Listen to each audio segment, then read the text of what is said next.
What it do, YouTube? This your boy Lee Rose. Boy, back with another video, man. Right now we got I ain't really watching, man. I was just scrolling through YouTube and you know what I'm saying, found something I thought I wanted to react to by the title. You know what I'm saying? Not too basic, but let's rock out.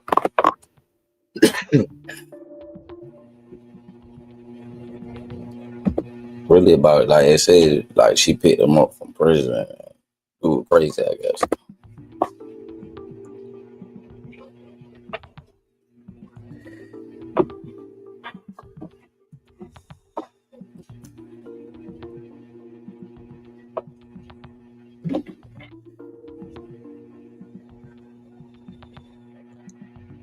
The streets of Memphis were quiet that November night in 2021. Too quiet. At 2:17 a.m., a 911 call shattered the silence.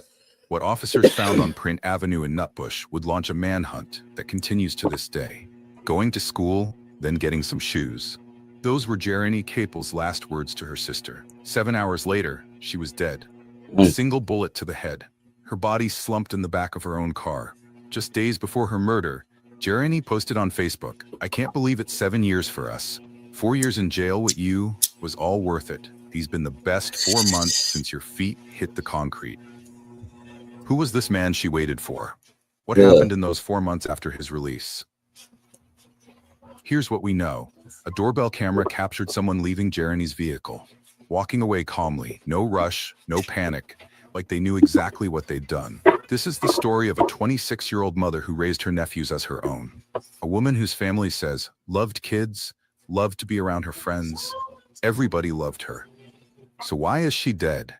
And why won't anyone in Memphis tell police what they know? Someone in Memphis knows who killed Jeremy Capels. Maybe after watching this, they'll finally come forward. Because 3 years later, her father Jerry still walks those streets, searching for answers.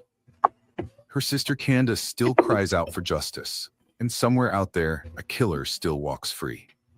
A loving mother, sister, and daughter now at the center of a murder investigation. Memphis police found the 25-year-old killed in the Nutbush neighborhood. The woman's family continues to mourn while police search for her killer in tonight's Manhunt Monday. This brilliant device keeps your home cool in summer, even during heat waves and power outages. It's smaller than a lunchbox, cools any room within 3 minutes, and uses 98.7% less energy than your AC. It was invented by a former rocket engineer from Houston, and it's now taking the U.S. by storm. George designed this device after a citywide power outage left his grandparents without AC in the searing summer heat. With inside temperatures reaching 90 degrees, George took matters into his own hands. The result is an ingenious...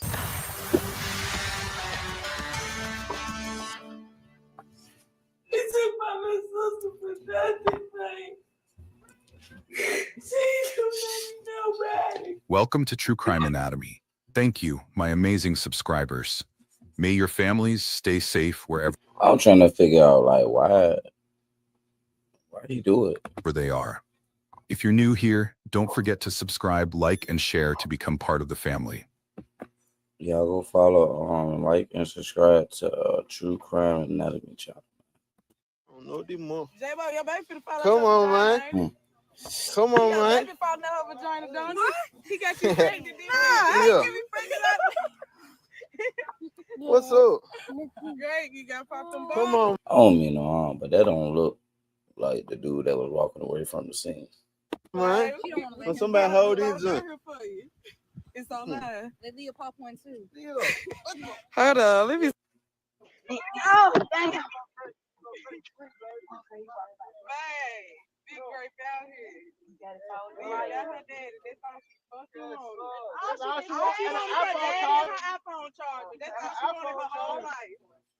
We out here. Ain't no free big grape no more. We out here stepping. Let us put your flag on, right? You hear me? On the same. On proper, yeah. Rest in peace. Welcome Rest home. in peace. Welcome Rest in home. peace. Yeah. Welcome home. Okay, yeah, get him his shoes, man. Come up back. Kick them dust mouse off, man. We got something for you. Kick them dust mouse off, man. Fuck all that. Fuck all that. Man, fuck all that. Welcome home, man. Welcome home. Pop the water right now. Pop it up. Man, we got him. You hear me? We got him. Yeah, But yeah, some cheese. That's how you know. I mean, it gotta be feel good when you call and shit like that, though. You know what I'm saying? Say you did 7 years. But I don't man, you know what I'm saying? If he the killer, man, that's some crazy shit. We just getting into the story. You know you gotta go home, right? You know you gotta come home, right? You too rich for this shit, man. What the You too rich for this shit, let me man. see. Come on Let me come up back to these You too rich for this shit. Here, come up back to the gotta come out, man. You a rich nigga. Oh, tell me a rich nigga. You hear me? Mine came home to some big day. Oh, tell me a rich nigga. You hear me? Mine came home to some big day. Where my bag at? Hold that there. Hold that.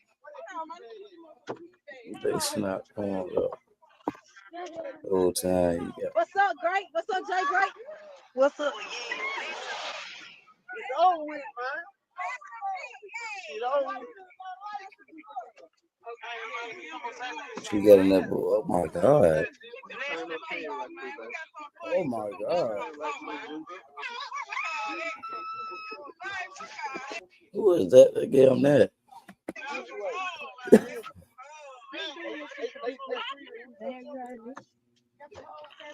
Fuck, not the whole family. We missed the food. Who is that? Who is that, J-Bo? Jay Great.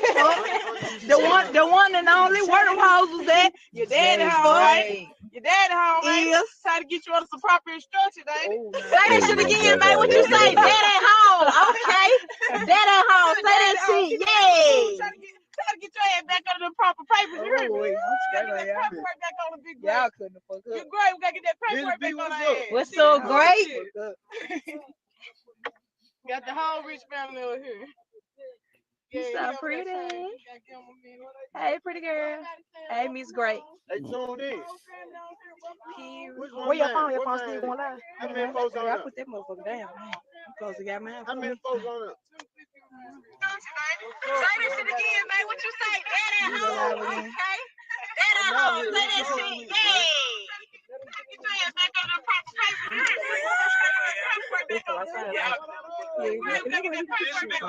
What's so great?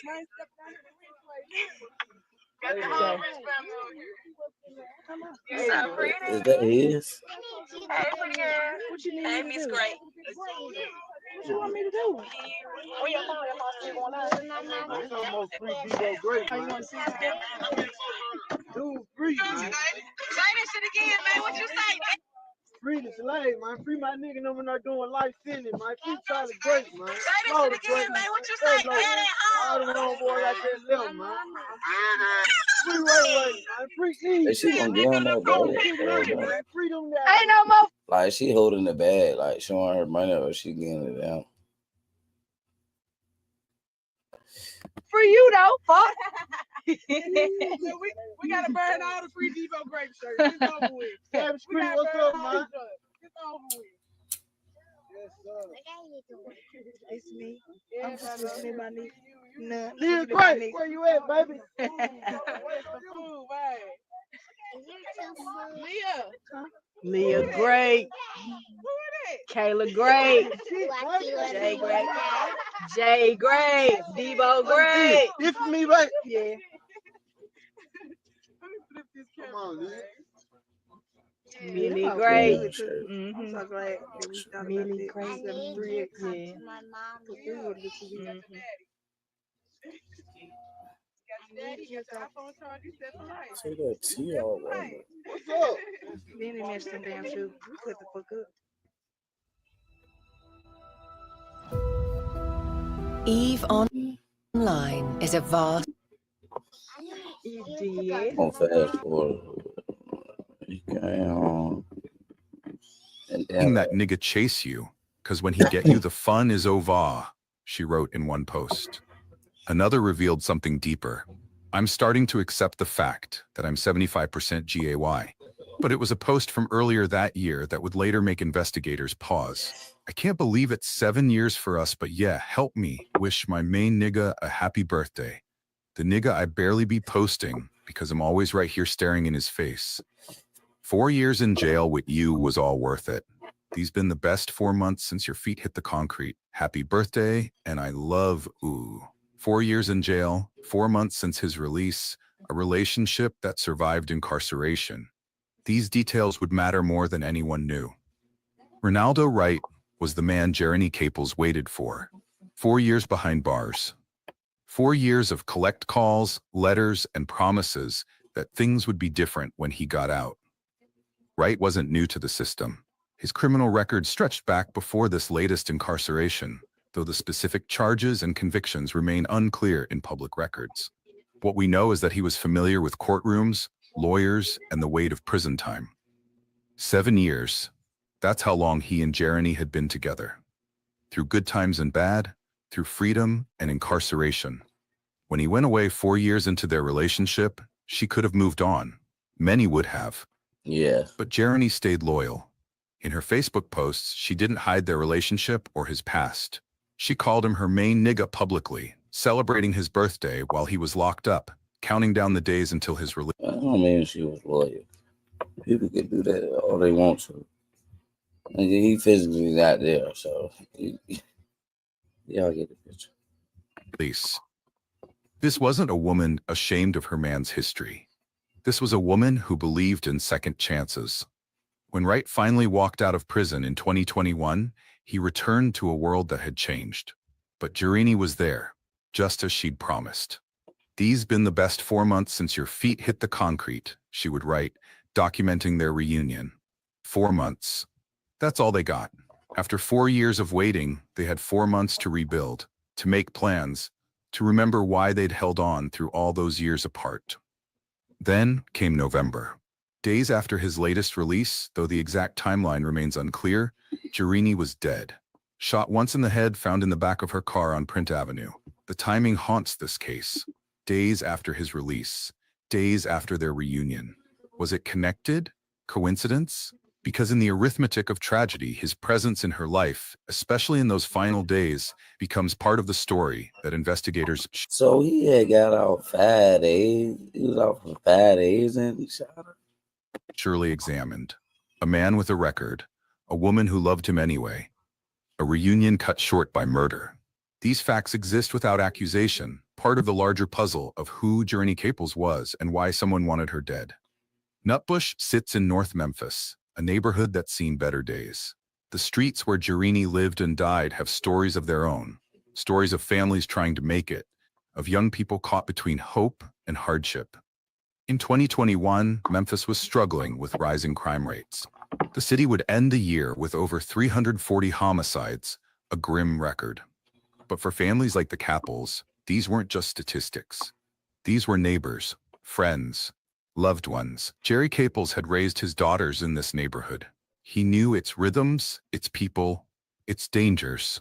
Jeremy's sister Candace lived nearby, close enough to check on each other, to share the burden of raising children in a tough city. Thursday, November 11th, 2021, started like any other day in the Caples household. The boys needed to get ready for school. Breakfast had to be made. Life moved forward with its usual demands. Jeremy spoke to her sister Candace that morning. It was a normal conversation between sisters who talked almost every day. Nothing seemed wrong. Nothing seemed different. She told me she was going to school, Candace would later recall, her voice breaking. And when she left school, she was going to meet somebody to get some shoes. Those shoes. Such a simple thing. A basic need that would somehow lead to tragedy. The last confirmed sighting of Jeremy alive was in the early afternoon. Security cameras at various locations captured glimpses, her car moving through Memphis streets, following a path that seemed purposeful. She knew where she was going. She knew who she was meeting. By evening, Candace started calling. Once, twice, 3 times. No answer. This wasn't like Jeremy. She always answered when her sister called, especially when she knew Candace might be checking on the boys. The silence on the other end of the line grew heavier with each unanswered ring. I knew something was wrong, Candace said. My sister don't do that. She don't just not answer. As darkness fell over Memphis, Candace made a decision. She would drive to her sister's house. She would find out why Jeremy wasn't answering her phone. What she found when she arrived would change everything. The police were already there. The drive to Jeremy's house usually took Candace 15 minutes. That night, it felt like hours. Each red light stretched on forever. Each turn brought her closer to an answer she didn't want to hear. When I got to my sister's house, I felt it, Candace would later tell reporters. Something was wrong. The street was lit up with red and blue lights. Police cars blocked the road. Yellow tape stretched across familiar spaces, turning her sister's neighborhood into a crime scene. That's when the detectives told us we had to stay there for a minute. Those words. Every family member of a crime victim remembers the moment they heard those words. The moment when worry turns to something worse. Jerry Caples arrived shortly after his daughter Candace. The police led them away from the scene, but not before they saw Jeremy's car, not before they understood why the police were there. The medical examiner's report would later confirm what the scene suggested. A single gunshot wound to the head. Close range. The killer had been near enough to ensure they wouldn't miss. Memphis police began canvassing the neighborhood immediately. In a community where people often keep to themselves, getting witnesses to talk can be challenging. But this was different. This was Jeremy Caples, a young mother known and liked in the neighborhood. This is wild right here. I'm deep into this, though. Everybody loved her. One neighbor said. Yet for all that love, no one reported seeing the shooting. No one heard the gunshot. In a densely populated neighborhood, how does someone kill a woman in her car and simply walk away? The answer came from technology. A doorbell camera on a nearby house had captured something crucial. Clear footage of someone leaving Jeremy's vehicle, walking away calmly, unhurriedly.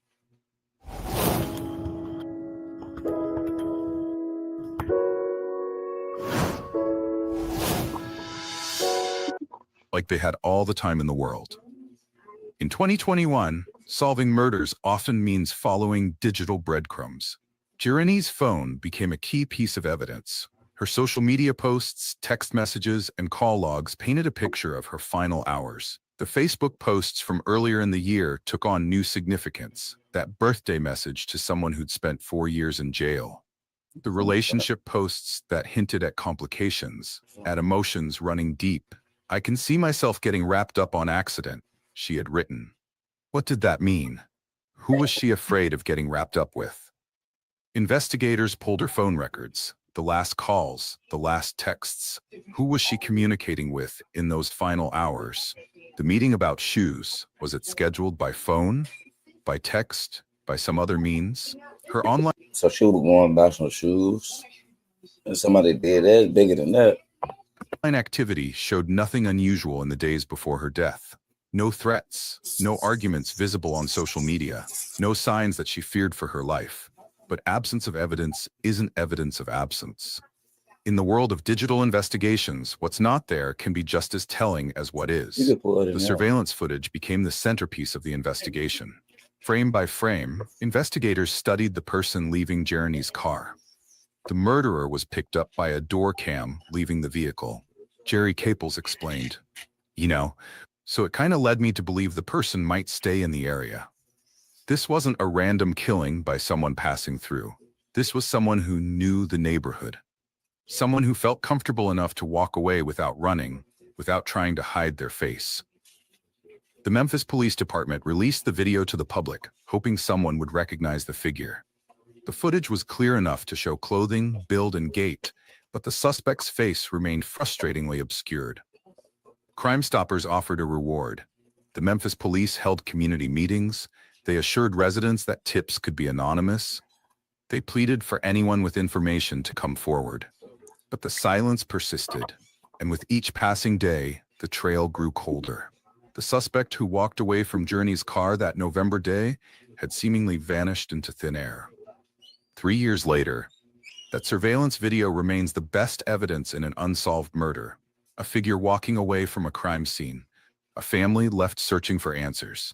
A community haunted by questions that won't go away. Someone knows who killed Jeremy Caples. Someone could end this family's nightmare with a single phone call, but they haven't. Not yet. Jerry Caples couldn't accept that his daughter's killer had just vanished. Every morning, he woke up thinking about that surveillance video. Every night, he went to bed replaying those final frames. I still search the area frequently, he told reporters in 2023, 2 years after the murder. The police had their investigation, but Jerry had his own. He walked the streets of Nutbush, especially around Print Avenue, where Jeremy died. He studied faces. He listened to conversations. He watched for someone whose walk matched the figure in that video. 3 years later, the questions multiply. Was Jeremy's murder random? The evidence suggests otherwise. Random killers don't usually walk away so calmly. They run, they panic, they make mistakes. The meeting about shoes, was it real or was it a setup? Who arranges to meet someone about shoes and ends up dead? Unless the shoes were never the point. Unless the meeting was always about something else. Those Facebook posts about relationships take on darker meaning in hindsight. The man who spent 4 years in jail, the best 4 months after his release. Was this connected or just coincidence? Statistics paint a grim picture. In Memphis, most murders involve people who know each other. Stranger killings are rare. Intimate violence accounts for a significant percent. That's wild, and they still haven't even searched it. But you can't point the finger at him. Why would he do it like that? Oh, I don't know. That's a crazy story. I'm gonna keep looking into that because I'm trying to find something up with that. That was actually good. You feel me? But yeah, man, nigga, this shit, boy, man, give it up for us today. We got through that.